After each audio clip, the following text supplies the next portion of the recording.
السلام عليكم ورحمة الله وبركاته. كنتمنى تكونوا بألف خير وتكونوا في صحة جيدة، والله يدخل عليكم رمضان بالصحة والعافية.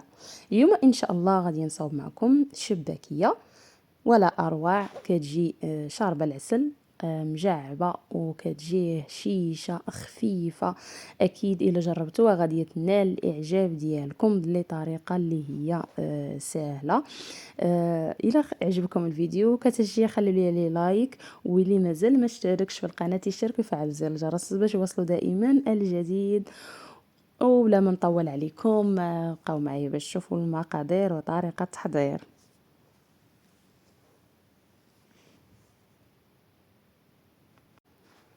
بسم الله على بركة الله. اول حاجه غادي ناخذ هنايا الدقيق. غادي ناخذ كيلو ديال الدقيق الابيض يكون نوعيه جيده، وغادي نضيفوا عليهم ملعقه صغيره ديال الملح،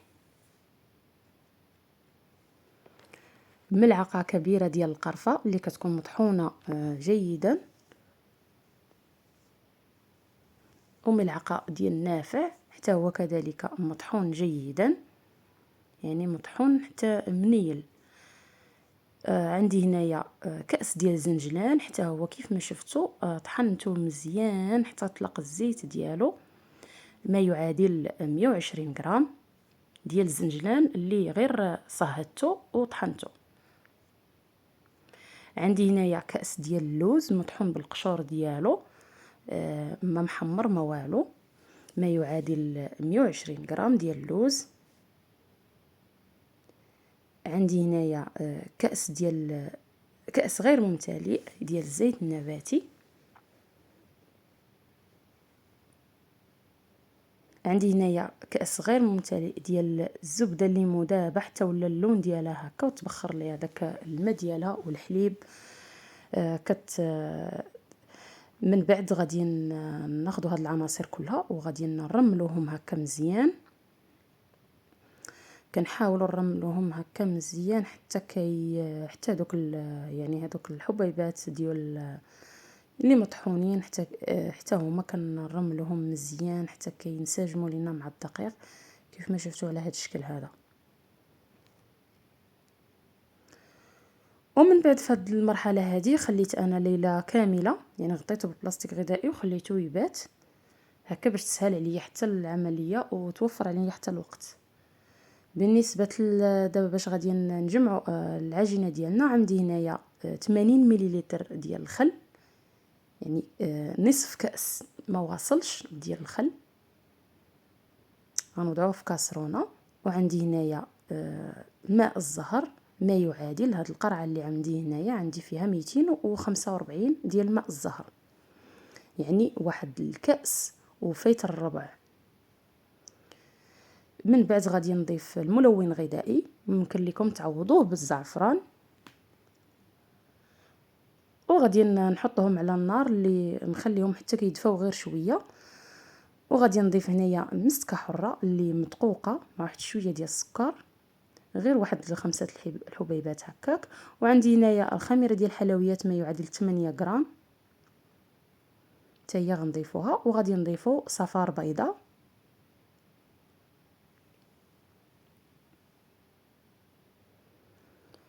وعندي هنا راس معلقه ديال خميره الخبز، يعني غير شويه ديال خميره ديال الخبز او الخميره المعجونه.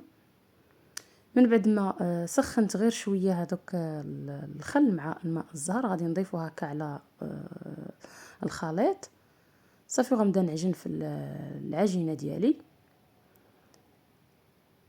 صافي. كنحاول هكا نجمعها ندلكها غير شويه. بالنسبه لهذيك المرحله الاولى اللي درنا ديال رملنا كاع العناصر مع الدقيق، راهم ينسجموا لي هذوك العناصر مع بعضياتهم وتسهل عليا حتى كذلك ما ندلكهاش بزاف. كيف ما شفتوا من بعد ما جمعتها ودلكتها غير شويه تحصلت على هذا القوام هذا اللي كتكون قاصحه شويه. كنقطعوها هكا بالسكين، كنقطعوها على 5 ديال القطع صافي من بعد غادي نشكلهم على هذا الشكل هذا، غادي نوضعهم في البلاستيك الغذائي.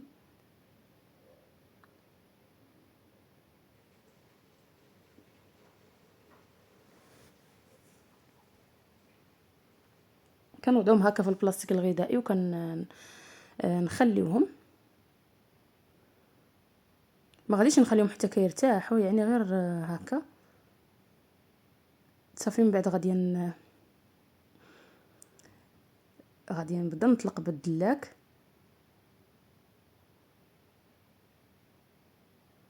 كنشكل هكا العجينه ديالي على شكل، يعني كنطويها على شكل مسمنه.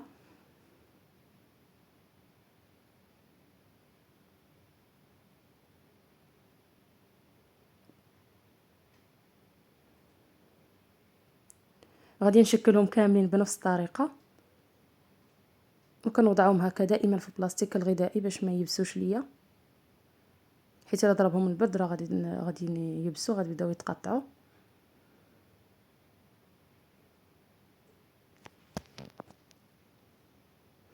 كذلك غادي نشكل كيف ما شفتوا بهذه الطريقه هذه، كنشكل على شكل مسمنه. كنحاول نطلق بالمدلك هكا باش، لان المدلك كيساعد باش حتى العجينه كتكمل الدليك ديالها يعني في المدلك. من بعد غادي ناخذ هذيك القطعه غنطلقوها بالمدلك هكا حتى كتشكل لنا بحال الشكل ديال مربع كبير. وغادي ناخذ واحد الجراره اولا واحد السكين، غادي نقطعوها على 3 هكا على حساب يعني بالنسبه لي انا غادي نستعمل الماكينه، واللي ما عندوش الماكينه يمكن ليه يخدم عادي غير بالمدلك. غير هي الماكينه يعني كتساعد في الخدمه، وكتجي يعني الشباكيه رقيقه. صافي غادي نشكلهم على هذا الشكل يعني، وغادي نوضعهم دائما في البلاستيك وكنخليهم يرتاحوا.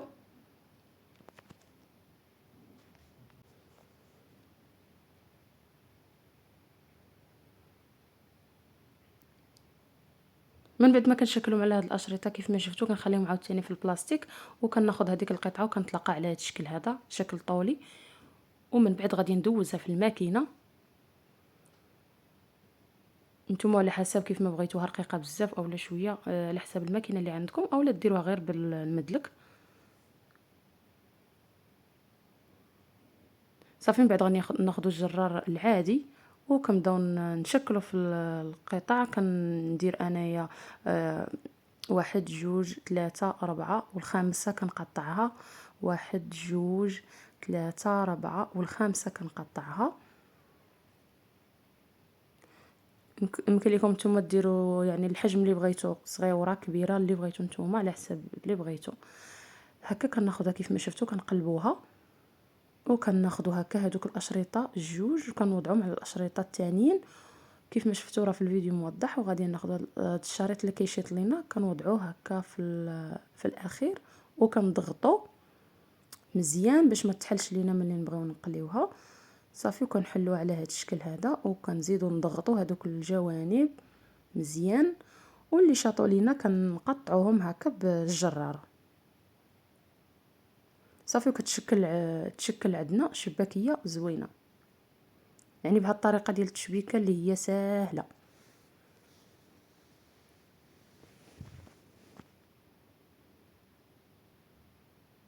صافي كيف ما شفتوا كنحاولوا نحيدوا دوك الزوائد، وكتشكل عندنا بهذه الطريقه هذه. غادي نصيب مازال واحده اخرى. كناخذوا هكا هاد القطعه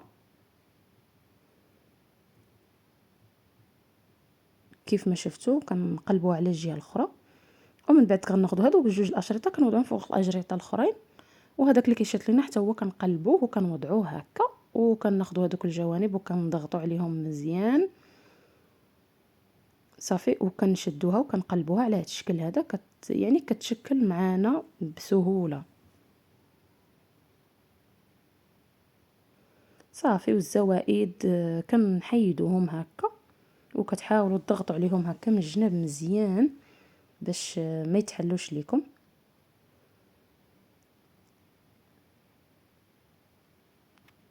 صافي كنستمر بنفس الطريقه، بنفس العمليه اللي درت في الاول. صافي غادي نكمل عليها حتى كنشكل شباكيه ديالي كامله، كناخذها كنطلقها كندوزها هكا في الماكينه.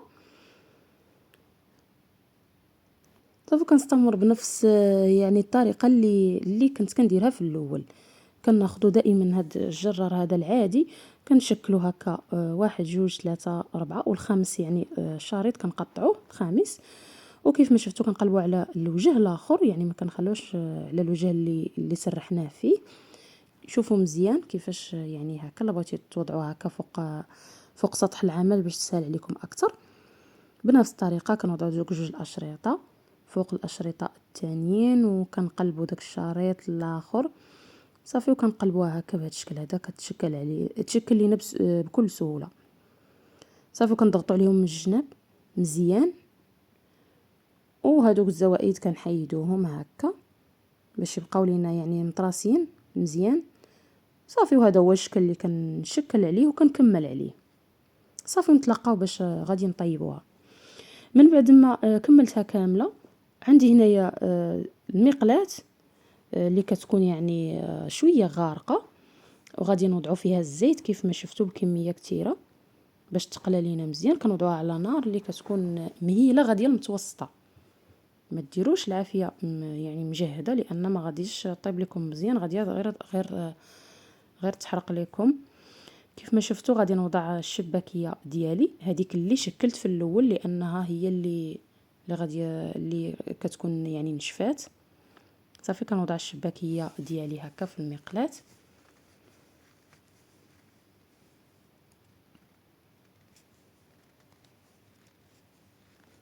ما تعمروش يعني المقلاة بزاف بالشباكيه، تخليو يعني المساحه باش تقلى لكم الشباكيه مزيان.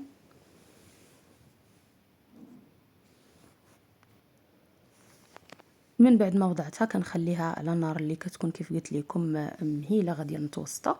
صافي ملي كتحسوا بها راه بدات كتحمر لكم، كتقلبوها هكا على الجهه الاخرى، غير بواحد جوج فرشيطات هكا حسن.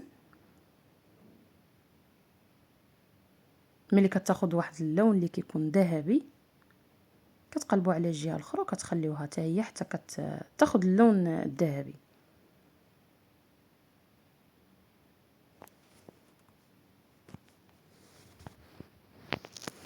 من بعد ما بدات الذهب معايا كيف ما شفتوا، يعني مذهبه غاديه للحموريه، يعني ما كتخليوهاش حتى كتحمر بزاف، لان مازال غادي تاخذ اللون ديال العسل. كناخذوها هكا كنصفيوها هكا بواحد الصفايه، كنهزو بالفرشطه بالصفايه وكنوضعوها هكا في العسل. العسل اللي كيكون بارد كنوضعوها هكا في العسل كنطفيوها فيه كيف ما شفتوا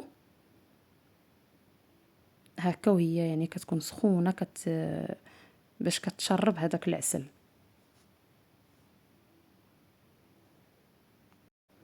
من بعد ما حيدتها من المقلاة كامله كيف ما شفتوا وضعتها هكا في العسل، وكنخليها حتى يعني كتشرب هذاك العسل مزيان. يعني ما غنحيدهاش دابا، غنخليها مازال في العسل حتى كتبغي طيب ليا القليه الثانيه. كتخليوها تعسل هكا وكنمشيو نوضعوا يعني القليه الثانيه.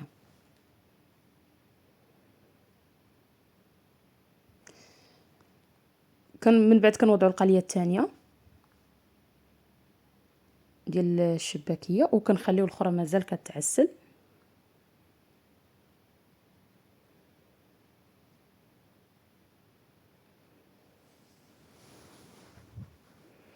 بنفس الطريقه من بعد ما تحمرات ليا وكيف ما شفتوا بدات كتذهب، كتاخذ واحد اللون كيف ما شفتوا، يعني ماشي كتحمر، كتاخذ واحد اللون ذهبي. صافي كنقابلها هكا وكنبقى ما كنبقاوش نقلبوا فيها كل مره يعني باش ما تهرش لينا. ملي كتحمر لينا كتحمر لينا من تحت وكتشد يعني في راسها. صافي كنخليوها مازال تحمر، وكنمشيو كنحيدو هذاك الشباكيه اللي تعسلات لينا. كانتما كيف ما كتشوفوا كتجي رائعه هكا. غنوضعوها في واحد الكسكاس باش يعني حتى داك العسل يتصفى لينا، وكنوضعوها هكا على الوجه ديالها. كنصفيوها هكا مزيان من العسل.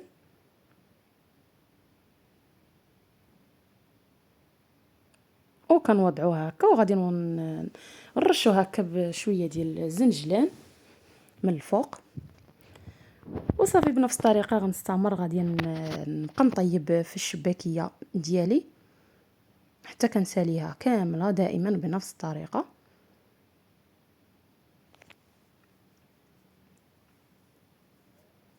من بعد ما كتاخذ لينا هذا اللون هذا كيف ما شفتوا، هذا هو اللون ديالها اللي كيجي زوين.